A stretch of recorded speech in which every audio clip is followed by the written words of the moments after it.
étudié le temps de revenir encore pour y faire une révision, mais on a étudié les sanguins et les colériques. Nous allons poursuivre ce matin avec les mélancoliques et les flegmatiques. On va finir avec les deux. Et peut-être une autre fois, nous viendrons pour étudier des tempéraments, des personnes qui ont deux tempéraments en même temps. Où j'allais dire, on retrouve des traits de deux tempéraments ou bien de trois tempéraments dans leur vie. Alors comment les reconnaître, comment permettre au Saint-Esprit.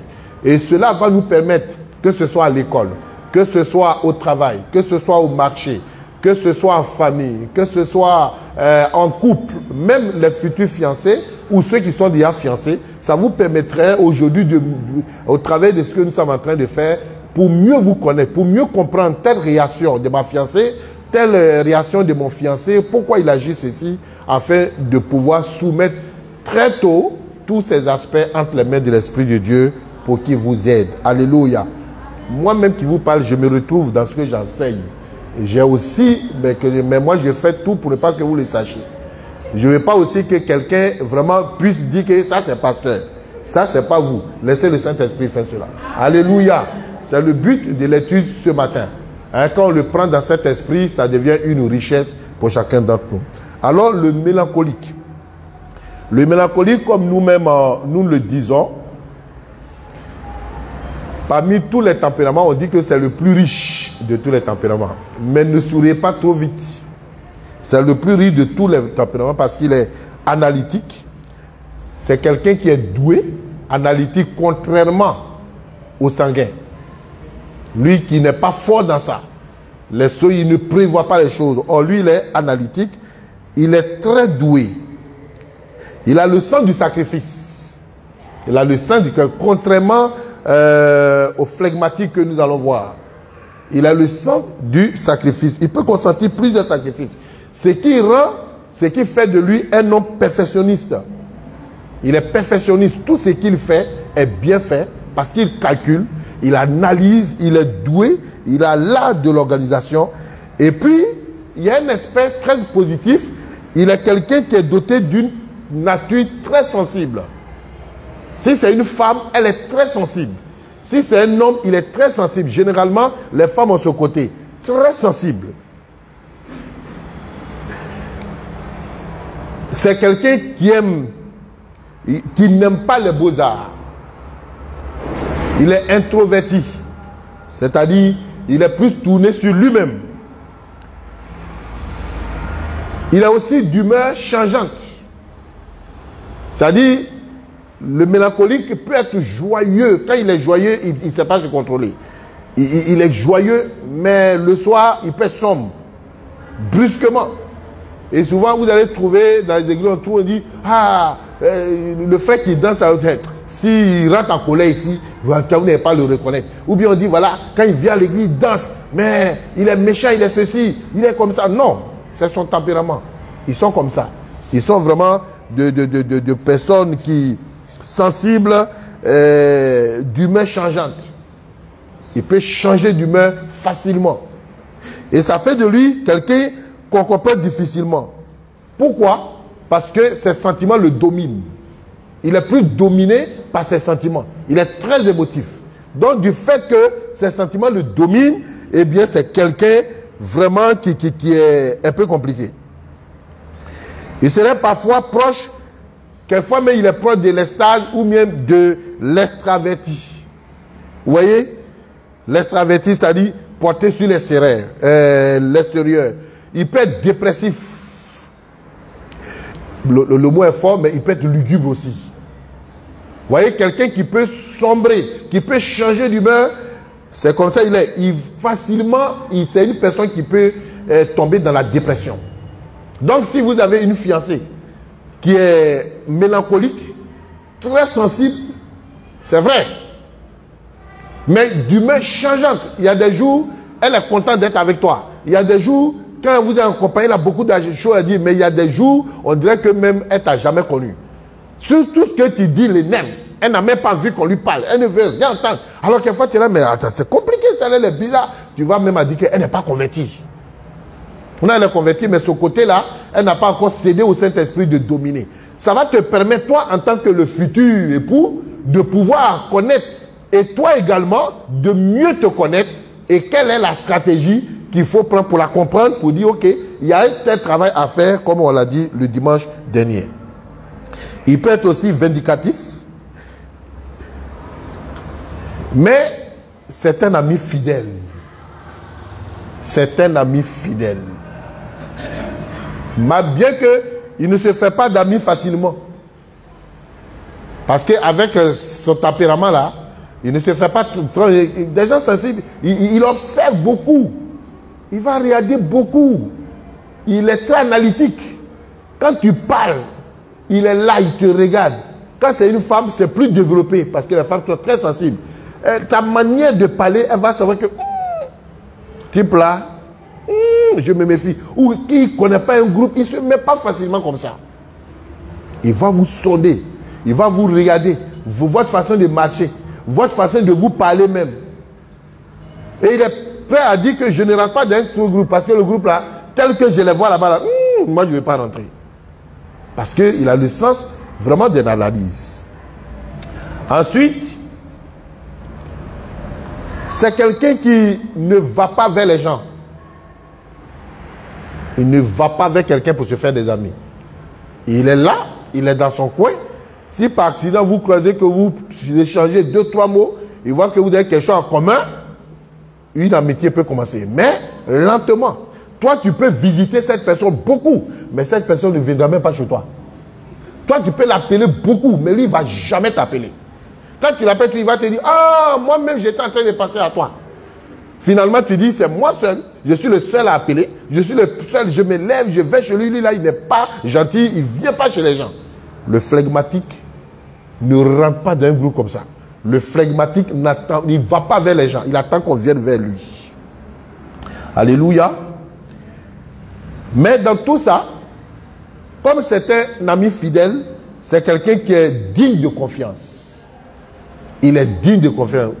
Je ne sais pas si vous me suivez. On peut dire, mais c'est un peu controversé quand même. Tout ce qu'on dit, mais c'est comme ça l'être humain. Il est digne de confiance. Du fait qu'il est sensible. En tout cas, il ne parle pas beaucoup. Donc, on peut lui confier des secrets. On peut se confier en lui. Donc, si tu as une fiancée, ou bien tu vois une soeur que tu es en train d'approcher qui a cette qualité flegmatique, ne regarde pas le côté négatif. Une femme à qui on peut faire confiance, on peut confier vraiment des choses que vraiment le Seigneur, j'allais dire plutôt mélancolique, le Seigneur doit soutenir, doit aider. Alléluia.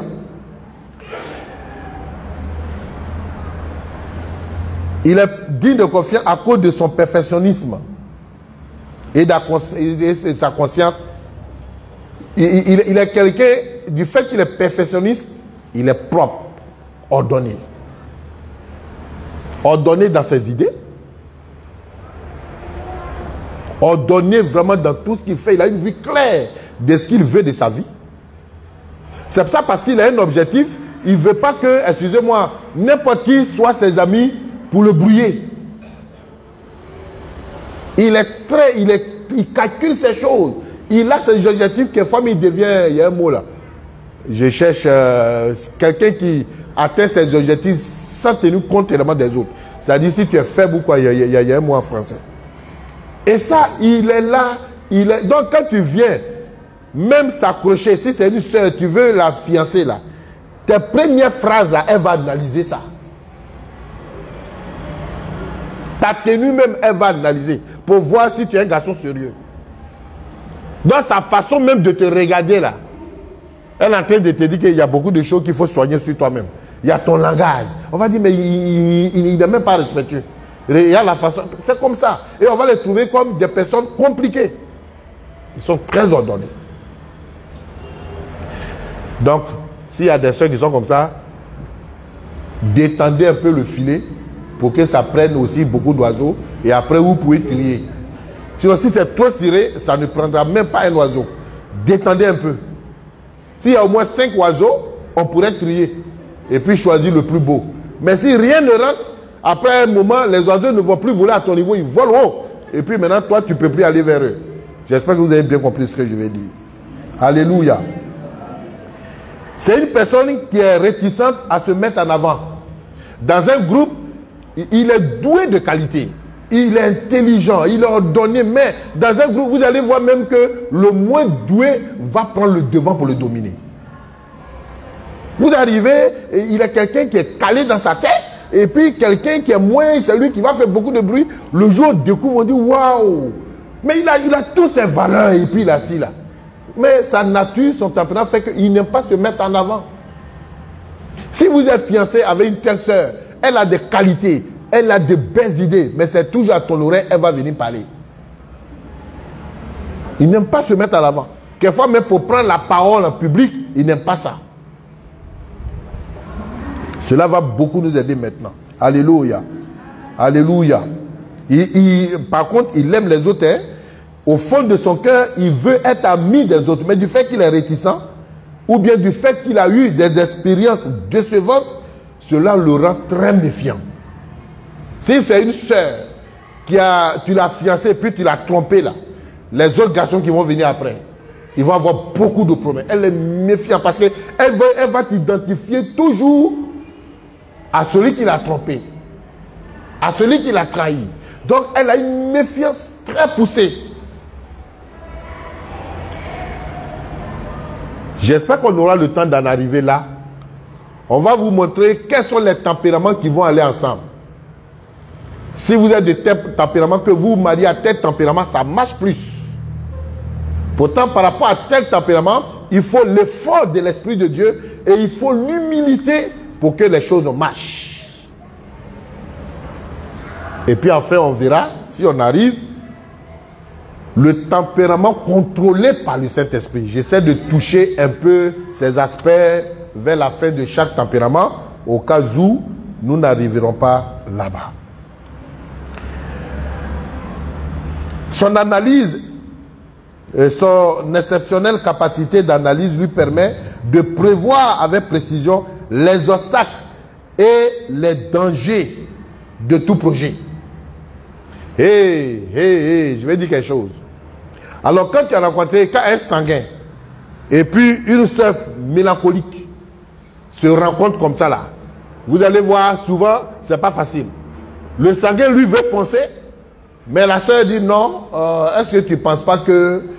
Arrivé un moment, le sanguin va craquer. Pour dire que, il va lui dire mais que tu n'as pas la foi. Parce que le sanguin, lui, ça sort vite.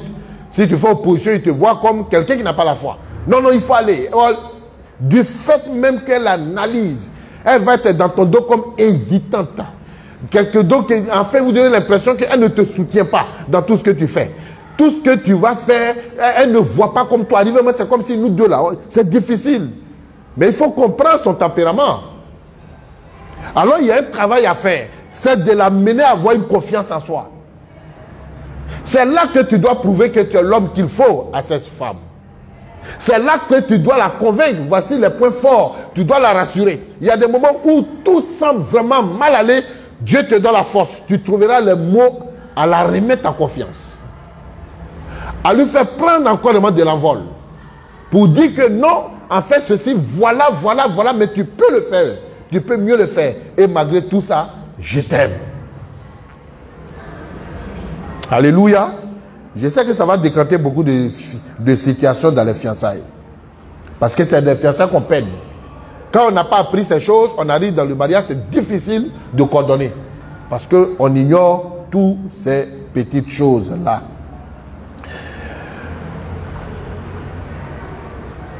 On va voir, les aptitudes professionnelles. En général,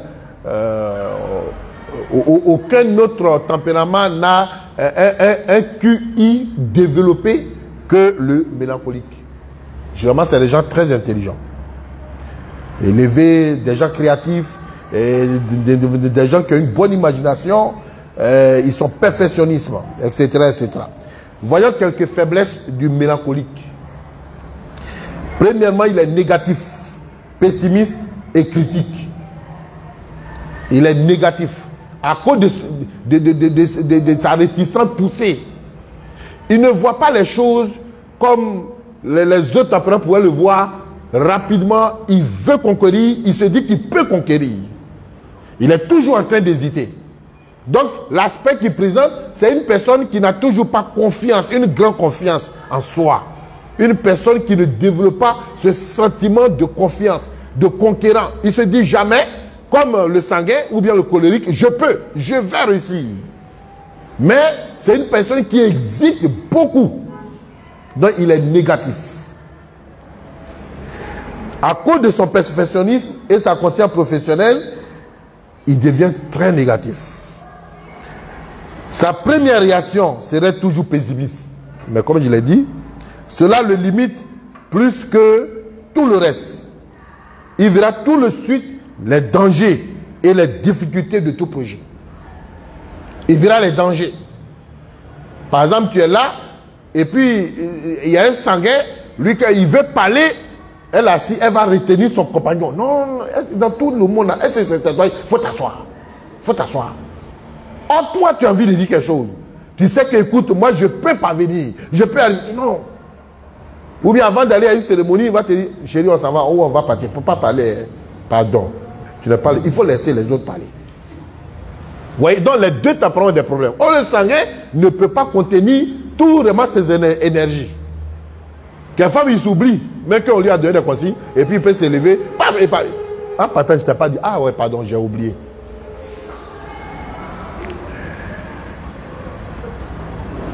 Il verra tout de suite les dangers, bon, d'autres pas. C'est le seul à être conscient des défauts de son futur partenaire. Les mélancoliques, il faut les suivre dans un défaut. Ils voient toujours le défaut des autres, mais ils ne voient jamais leur propre défaut. Il peut toujours te dire ceci. Il peut toujours te dire cela. Il peut te dire, etc. Non, non, non, non. Mais c'est leur grand défaut.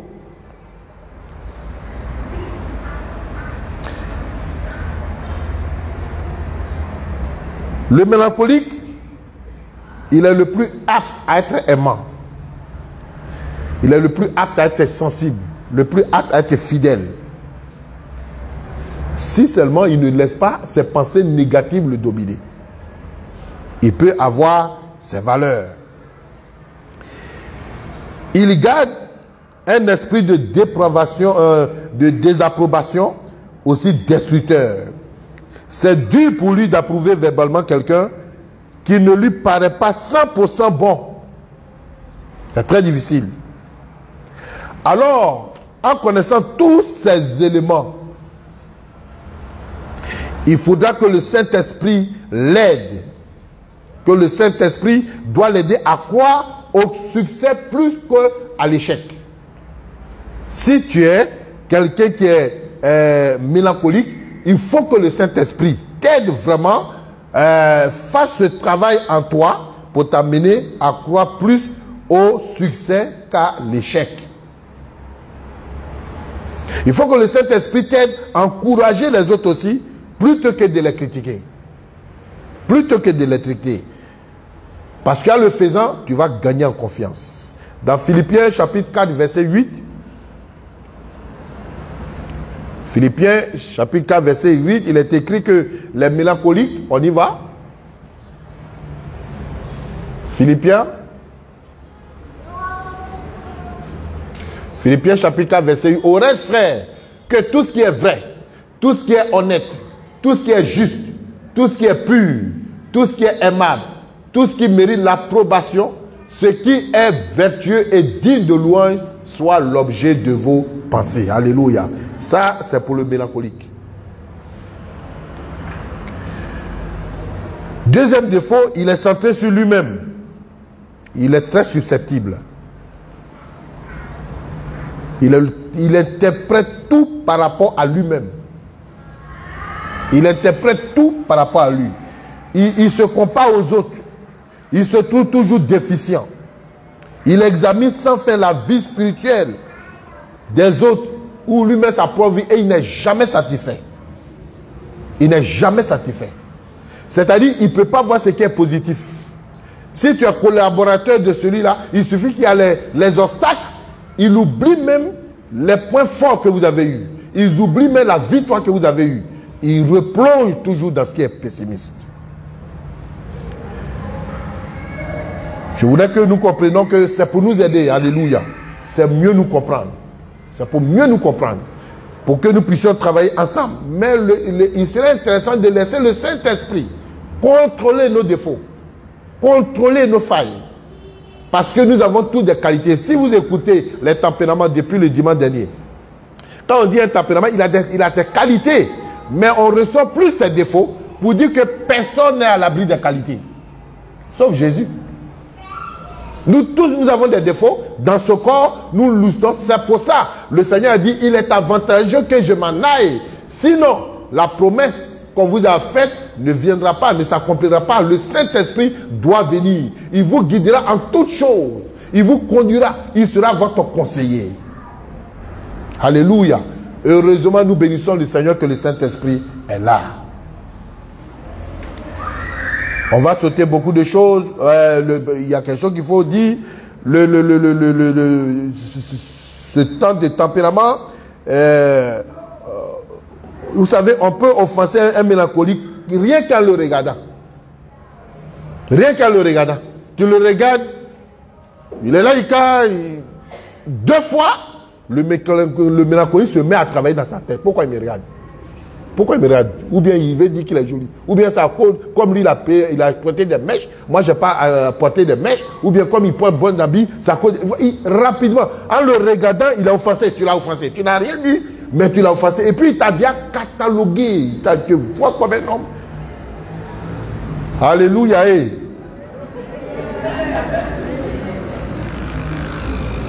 Alors un mélancolique, on ne le regarde pas. Un mélancolique, on ne le regarde pas. Si tu l'as regardé, c'est pas l'âme. Quelquefois, même si tu aimes le pilier, et que le mélancolique, ça sait toujours où mon frère blanc est assis. Doit chaque matin, tu regardes le pilier, il va dire, je remarque que tous les dimanches, il me regarde. Ça, il va chercher un moyen, tu vas lui expliquer pourquoi tu le regardes. Et il va faire de ça un problème, un vrai problème, toi-même tu as dépassé. Donc, n'oubliez pas, les mélancoliques, on ne les regarde pas. Si tu ne le regardes pas aussi, ça devient affaire. On ne s'occupe pas de lui aussi. L'église, ils sont individuels. Sans le Saint-Esprit, on est bizarre. On est bizarre.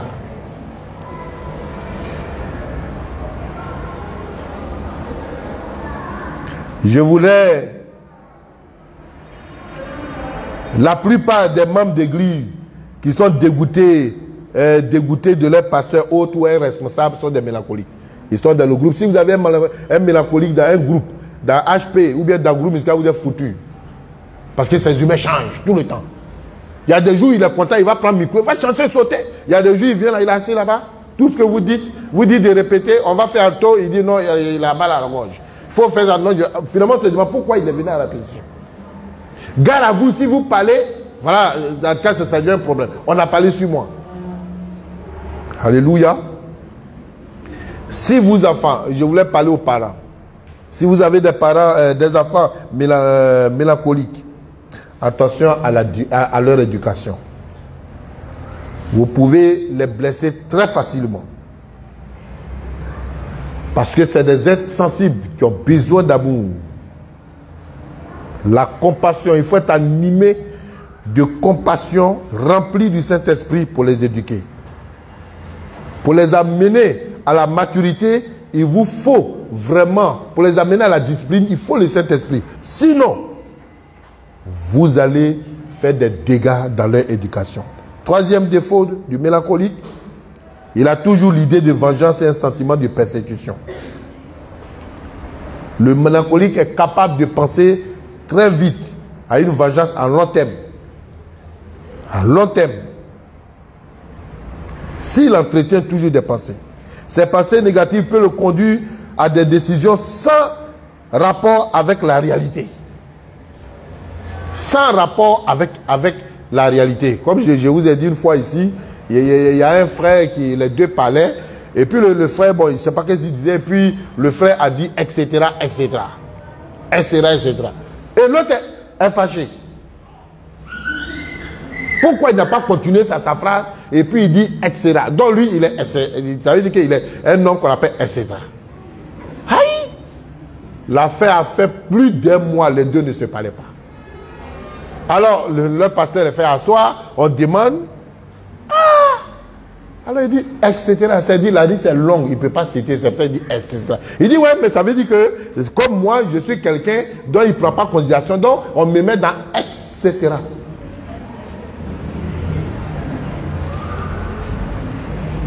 C'est pas facile hein, de vivre avec des gens.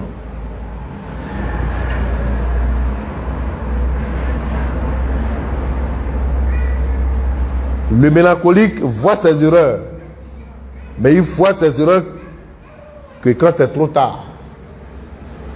Il voit ses erreurs que quand c'est trop tard. Quand il est mis devant les faits accomplis, c'est là qu'il prend conscience.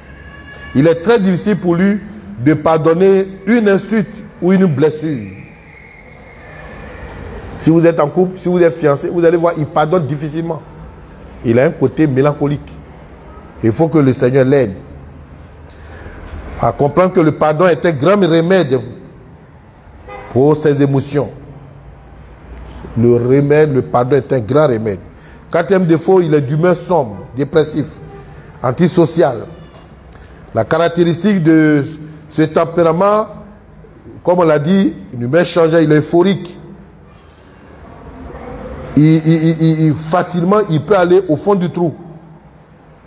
Sa morosité augmente avec les années. Il déprime, comme on l'a dit. Dans 1 Thessaloniciens chapitre 5, verset 8, ce verset doit devenir en principe la devise du mélancolique. Rendez grâce en toutes choses, car c'est à votre égard la volonté de Dieu en Jésus-Christ. Alléluia. Voici la devise, ce qui doit être la devise du mélancolique. En toutes choses, si tu veux que le Saint-Esprit t'aide, il faut prendre ce verset comme ta devise. Et face à chaque situation, dis que je dois rendre grâce à Dieu à toutes choses. Alléluia. Je dois rendre grâce à Dieu à toutes choses. Cinquième défaut, il est légaliste. Il est légaliste et rigide. Il est le compromis au point d'en être déraisonnable. Il est scrupuleusement honnête et correct. C'est pour ça qu'on dit qu'il est légaliste. Il est impatient et intolérant. Généralement, tous ceux qui sont légalistes, ils finissent à être intolérants. Il ne peut pas tolérer. Vous savez, à l'église, quand un pasteur est légaliste, on le trouve rigide, mais il y a fois, il ne faut pas être légaliste parce qu'on peut ne pas sanctionner la même faute, la même manière. Des analyses sont faites. Il y a d'autres fautes, on laisse, mais on fait un travail à fond. Il y a certaines choses, non, là on dit qu'il faut les corriger. Vous voyez, il y a certaines choses, il faut pardonner. Ça permet à la personne de se reprendre facilement. Ça permet à la personne de prendre confiance et de tirer une bonne leçon quand il voit que vraiment il a eu une grâce. Par contre, selon les tempéraments, il y a la même faute, on peut le corriger autrement. Donc il ne faut pas être légaliste à ce point. Il faut être aussi tolérant. Il faut être flexible. Il faut être flexible. Parce que si le mélancolique reste comme ça, si un jour tu te maries, eh bien, ta famille sera dans l'insécurité. Ta famille sera dans l'insécurité. Donc, les côtés faibles, il faut laisser le Saint-Esprit de corriger. Sixième défaut et dernier défaut, il est théorique et pas pratique. Il est tellement idéaliste que cela ne peut pas marcher. Pour lui, il devrait s'associer à quelqu'un d'autre d'un tempérament complémentaire. C'est ce qui fait qu'il est limité. Il pense toujours aux autres, que celui-là vienne faire. Dans ce côté-là, quand vous êtes en couple, ça marche. Parce que la personne aura à s'appuyer beaucoup sur toi. Cela est bien d'une manière, mais il faut aussi aider la personne à développer ses capacités afin de pouvoir les mettre au service du maître. De ne pas dépendre totalement de toi. Amen. Dans Philippiens chapitre 4, verset 5. Philippiens chapitre 4, verset 5. Que votre douceur soit connue de tous les hommes, le Seigneur est proche. Alléluia. Alors, que votre modération soit connue de tous. C'est-à-dire, les mélancoliques qui cherchent à être pratiques sont en réalité un grand apport pour l'humanité. Ce qui doit améliorer en lui. Le mélancolique doit s'entraîner à refuser de laisser son esprit vagabonder sur des sujets négatifs. Il ne faut pas laisser tes pensées, ton esprit vagabonder tout ce qui est négatif. Il faut éviter ça. Il faut t'entraîner à la reconnaissance. Il faut t'entraîner au pardon. Il faut t'entraîner à la louange. Le mélancolique doit absolument maintenir une attitude mentale positive. Et ça, dans ce domaine, les sanguins et les colériques sont très forts. Ils ont un mental haut. S'il parvient à cela, le mélancolique sera, bon, permettez l'expression, hein, c'est une expression française, sera un génie créatif. Il sera constant. Voyez, il ne sera pas sporadique, il sera quelqu'un de constant. Il peut devenir un leader dynamique s'il améliore ces choses. Il a tendance à négliger son aspect et sa forme physique. Les mélancoliques, généralement, ce sont des ingénieurs agronomes. Vous avez vu un ingénieur agronome être en costume, ils sont toujours en basket parce qu'ils sont toujours en train d'aller sur le terrain. Il peut même être un chercheur. Je sais de quoi est-ce que je parle. S'il fait l'effort, le mélancolique, de se maintenir en forme, s'il fait tout lui-même pour veiller sur lui, il sera un grand bénéfice. Les mélancoliques doivent utiliser aussi leurs dons pour aider les autres. Il doit s'efforcer d'être plus sociable. Il doit s'intéresser à autrui. Parce que s'il le fait, il est bien parti pour être quelqu'un vraiment que Dieu va utiliser. On ne va pas toucher le flegmatique à cause de notre programme d'aujourd'hui chargé. Mais je voudrais motiver déjà les différents tempéraments que nous avons faits à surmonter vos faiblesses. Je voulais vous motiver à changer. Et le désir de changer doit venir de l'intérieur. Votre désir du changement doit venir de l'intérieur. Vous devez coopérer avec le Saint-Esprit pour obtenir les améliorations. Je vous dis que cela ne se fera pas un seul jour. Cela ne se fera pas un seul jour.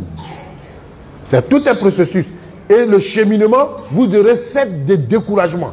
Ce que vous craignez plus, c'est ce qui sera sur votre chemin. Mais quand on fait chemin avec le Saint-Esprit, soyez patient.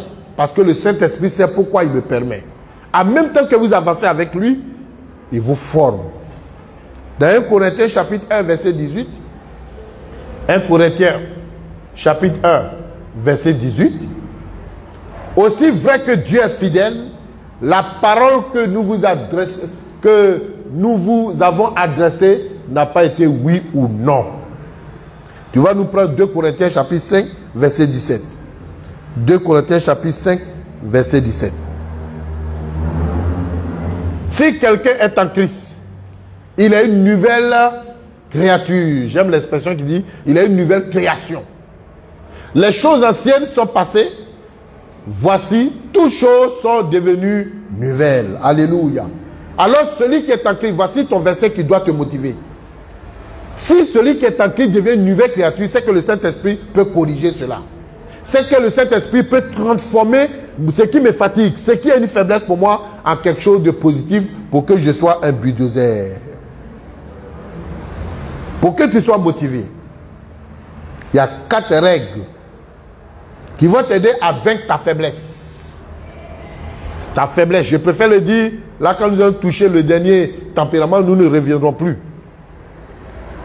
Ta faiblesse, 4 règles. Premièrement, il y a la confession. Il faut, pour que le Saint-Esprit te change, il faut que toi-même, ce n'est pas quelqu'un qui va te dire, mais tu dois reconnaître ta propre faiblesse.